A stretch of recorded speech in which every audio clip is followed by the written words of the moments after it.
आपका नेता तो भाषण कर रहा था, मंच वाला पॉलिटिकल भाषण कर रहा था, जैसे लगता है कि पब्लिक मीटिंग में बोल रहा हूं। भ्रष्टाचार पर जो आपने हमला किया है उसको जारी रखिए और इस देश से भ्रष्टाचारियों को समाप्त करने का काम करिए।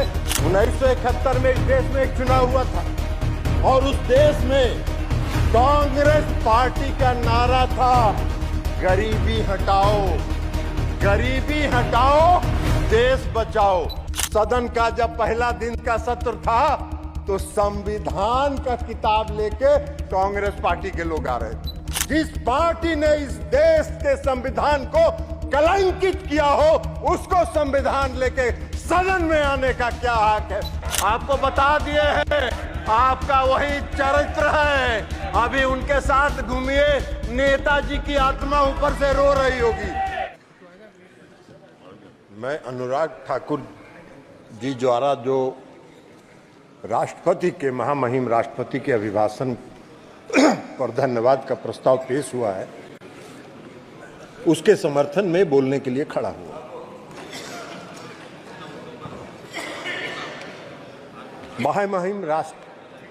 महामहिम राष्ट्रपति महोदया ने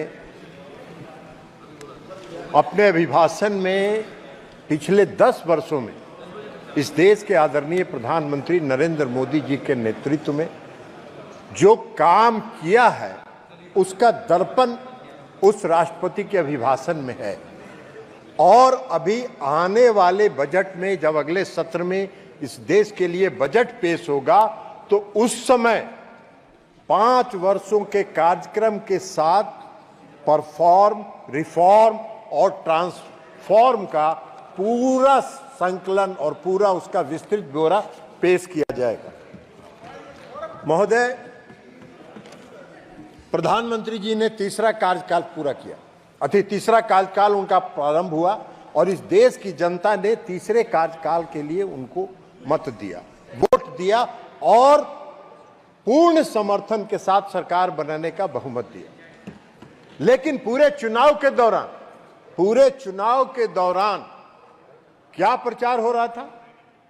पूरे चुनाव के दौरान जो अभियान देखिएगा और जो खास करके विरोधी दल के नेता का आज जो भाषण था और उनके चुनाव प्रचार का जो भाषण था, अगर दोनों को मिला के देखिएगा तो लगेगा कि वही आज भी राष्ट्रपति के अभिभाषण पर नहीं, चुनाव के प्रचार में, पब्लिक मीटिंग में भाषण दे रहे हैं।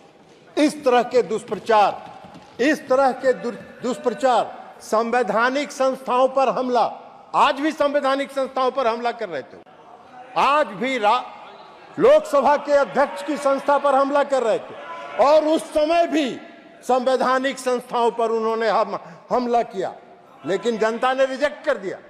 जनता ने उसको रिजेक्ट कर दिया।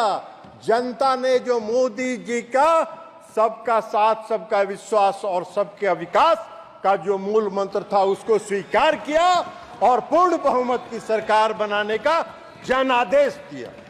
लेकिन क्या कीजिएगा, आज भी वो बोल रहे थे। अब आपको हम एक बात बताना चाहते हैं कि देश की जनता ने जो तीसरे कार्यकाल के लिए मोदी जी को जो समर्थन दिया है उसका स्पष्ट संदेश है कि भ्रष्टाचार पर जो आपने हमला किया है उसको जारी रखिए और इस देश से भ्रष्टाचारियों को समाप्त करने का काम करिए। इसके लिए इस देश की जनता ने दिया है। अर्थव्यवस्था में सुधार के जो कार्यक्रम आपने चलाए हैं उस कार्यक्रम को चलाए रखिए और देश की अर्थव्यवस्था को दुरुस्त करिए। इसके लिए देश की जनता ने मोदी जी को तीसरे कार्यकाल के लिए अपना बहुमत दिया है। मोदी जी को गरीबों की सेवा करने के लिए जो उनके कार्यक्रम चलते रहे उस कार्यक्रम पर मोहर लगाया। देश की जनता ने इनको रिजेक्ट किया, इनको अस्वीकार किया। इसलिए मोदी जी को जो तीसरा कार्यकाल मिला है वो विकसित राष्ट्र बनाने का जो मोदी जी का संकल्प है उस पर आगे बढ़ने के लिए देश की जनता ने मोदी जी को तीसरे कार्यकाल के लिए अपना मोहर लगाना और अपनी स्वीकृति दी है। लेकिन सभापति महोदय, लेकिन सभापति महोदय 1971 का चुनाव हो रहा था। 1971 में इस देश में एक चुनाव हुआ था और उस देश में कांग्रेस पार्टी का नारा था गरीबी हटाओ, गरीबी हटाओ, देश बचाओ। जनता ने भरोसा कर लिया, जनता ने इन पर भरोसा किया। 1971 में इनको पूर्ण बहुमत से सरकार दिया, लेकिन 3 साल के बाद 1974 में इस देश में लोकनायक जयप्रकाश नारायण के नेतृत्व में आज तक के आजाद भारत का सबसे बड़ा जन आंदोलन हुआ, क्योंकि इन्होंने जनता से किए गए वादे को नहीं निभाया। और जब इनको लगा 1974 में जन आंदोलन जब चरम पर पहुंचा, और जब चरम पर पहुंचा और सुप्रीम कोर्ट ने जब रायबरेली से श्रीमती इंदिरा गांधी के चुनाव को अवैध घोषित कर दिया, तो रातों रात देश में इमरजेंसी लागू हो गया। हम सब उठा के जेल में बंद कर दिए गए। मुझको याद है, मैंने देखा है, आपातकाल लागू हुआ। आपातकाल लागू होने के बाद क्या हुआ? सारे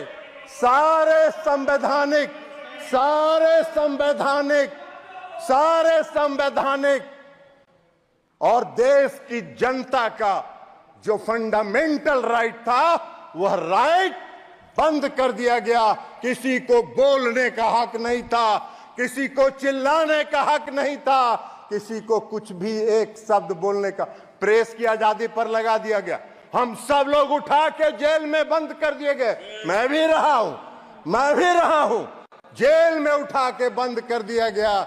और सभापति महोदय, आज जब आ रहे थे, जब इस सदन का जब पहला दिन का सत्र था, तो संविधान का किताब लेके कांग्रेस पार्टी के लोग आ रहे थे। आज भी नेता विपक्ष बोल रहे थे संविधान की जय हो। अरे जिस व्यक्ति ने और जिस पार्टी ने इस देश के संविधान का धज्जी उड़ाया हो, जिस पार्टी ने इस देश के संविधान को चकनाचूर किया हो, जिस पार्टी ने इस देश के संविधान को कलंकित किया हो, उसको संविधान लेके सदन में आने का क्या हक है और संविधान की बात करने का क्या हक है? उनको कोई हक नहीं है संविधान के बारे में चर्चा करने का। सारी जिंदगी कांग्रेस पार्टी ने संवैधानिक संस्थाओं को, संविधान को समाप्त करने का काम किया है। पूरा इमरजेंसी इसका गवाह है। किसी को कोई साहस नहीं था, कहीं नहीं। और ये सत्य है और सत्य सुनने की आदत डालिए, सत्य जानिए, सच्चाई। ये देश का इतिहास जब भी लिखा जाएगा, इस देश का इतिहास जब लिखा जाएगा, तो आपातकाल कलंकित करने का वाला काला अध्याय के रूप में संविधान में लिखा जाएगा। ये बात है। आप बहुत चर्चा कर रहे थे, बहुत चर्चा कर। आप मत बोलिए ना, आप भी, आपका पार्टी का नेता भी वही थी, इमरजेंसी के समर्थन में थी। ममता बनर्जी भी उसमें कांग्रेस पार्टी में थे और इमरजेंसी का समर्थन कर रही थी। आप मत बोलिए सौगत राय साहब, हम लोग भुगते हैं, हम लोग ने पीड़ा सही है, हम लोग को दर्द मालूम है। इसलिए आप भी चले जाइए, 2-4 बार बन जाइएगा बंगाल में, चिंता मत करिए। अभी तो खाली कानून का किताब लेके खड़ा हो जा रहे हैं, इसलिए खाली टिकट आपको देके लोकसभा का मेंबर बना दिया जा रहा है। तो इसलिए खाली संविधान पढ़ते रहिए, संविधान दिखाते रहिए। संविधान से कोई लेना देना आप लोग का है नहीं, संविधान से कोई मतलब आप लोग का है। और कई पार्टियां हैं इस सदन में, वो भी लेके आए, संविधान की प्रति साथ में लेके आए। डीएमके पार्टी या आपको समाजवादी पार्टी, खैर समाजवादी पार्टी और डीएमके पार्टी को संविधान लेके सदन में आने का हक है, इसलिए कि मुझको याद है कि जब इमरजेंसी लागू हुआ तमिलनाडु में श्री करुणानिधि साहब के नेतृत्व में सरकार थी और इस कांग्रेस पार्टी ने करुणानिधि के सरकार को बर्खास्त कर दिया और सबको उठा के जेल में बंद कर देने का काम किया। लेकिन आज डीएमके के लोगों को, समाजवादी पार्टी के लोगों को की मजबूरी है कि कांग्रेस पार्टी के साथ साथ संविधान का लेके चले, लेकिन घूमिए, साथ रहिए जरूर, लेकिन संविधान को ध्वस्त करने वाले पार्टी का समर्थन मत कीजिए। यह हम आपसे आग्रह करना चाहेंगे। कांग्रेस पार्टी का एक बात, अरे जादियों का बात काहे के लिए करेंगे, देश का बात कर रहे हैं।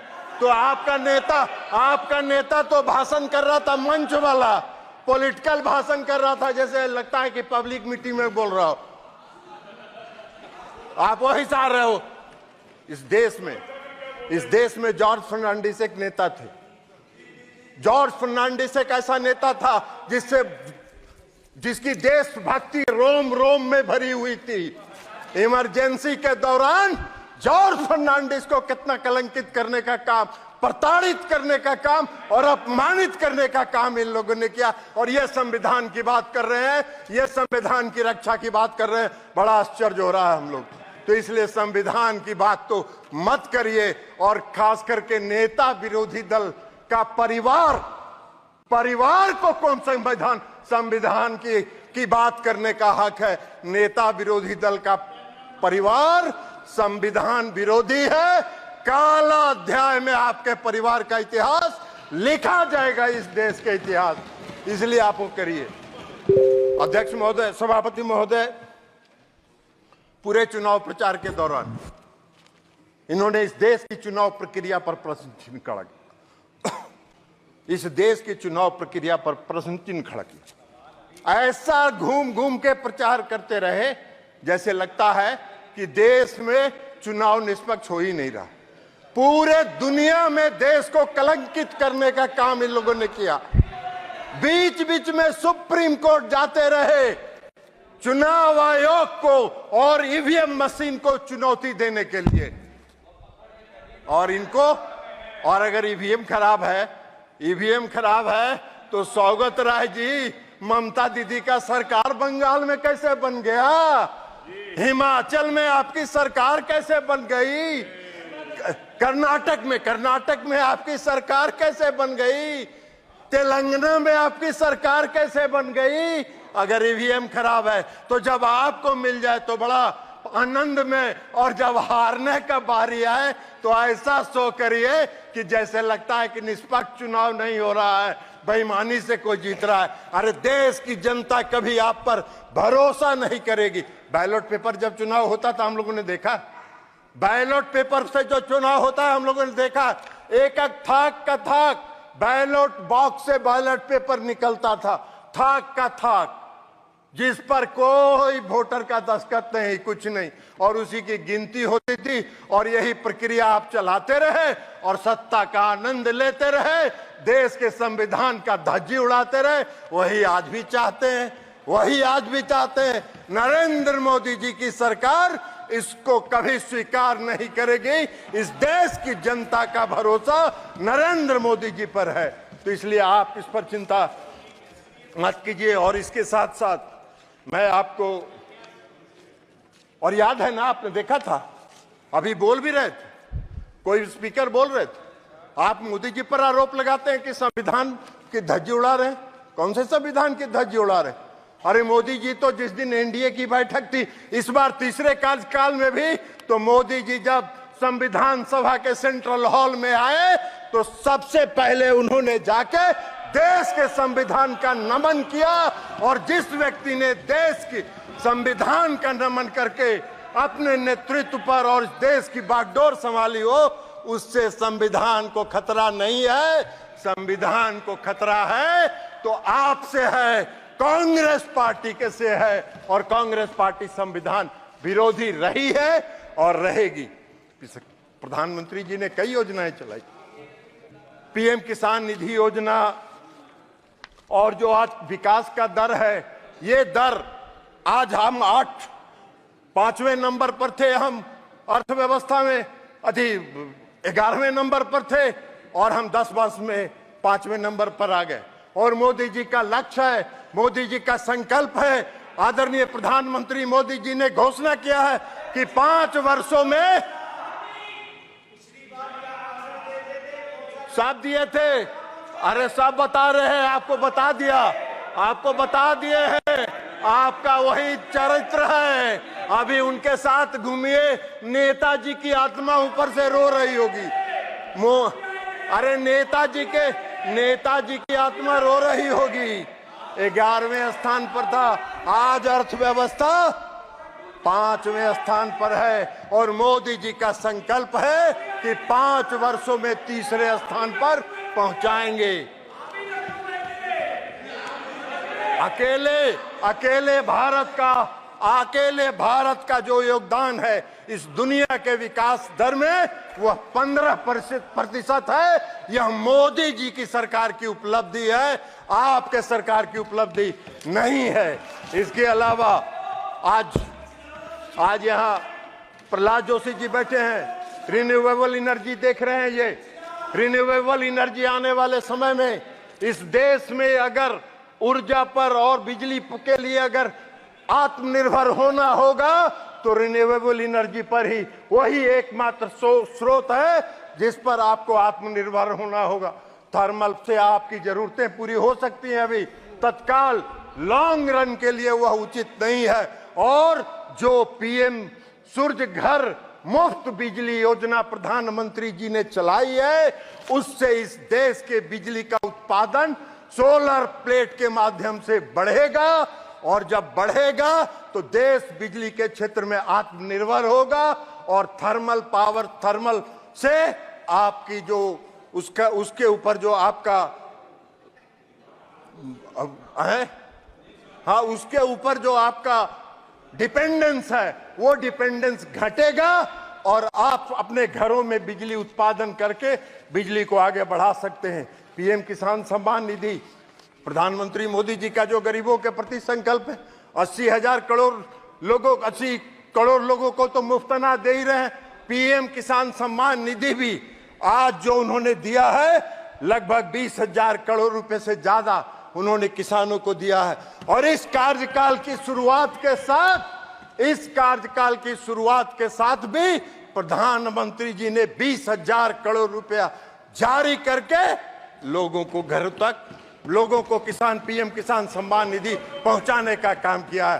पहला फैसला मोदी जी की सरकार ने किया कि 3 करोड़ लोगों को घरों का निर्माण कराया जाएगा। ये बहुत बड़ा निर्णय है, ये संकल्प शक्ति का प्रतीक है। और मोदी जी ने जो इस देश की जनता को जो वादा किया है, उस वादा को पूरा करने के प्रति उनका जो संकल्प है, उस संकल्प को दृढ़ शिक्षा शक्ति को दर्शाता है। और इसलिए हम महामहिम राष्ट्रपति के अभिभाषण का समर्थन करते हैं और कांग्रेस पार्टी को संविधान विरोधी घोषित करते हैं। इनको याद है 1984 में जो यहाँ दंगा हुआ था, दिल्ली में, दिल्ली में दंगा हुआ था, हजारों की संख्या में कांग्रेसियों ने सड़क पर घूम के सिखों की हत्या करने का काम किया था। और ये लोकतंत्र की बात करते हैं, ये संविधान